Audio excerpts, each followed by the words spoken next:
Today I'm going to show you another mug, and this time this is from a water bottle that I found at TJ Maxx. I bought it solely for the cover that's on it, and I'm going to roll a cactus mug.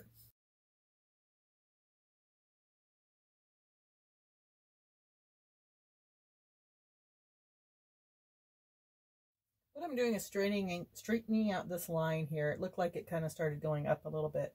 So I just want to, that's my constant.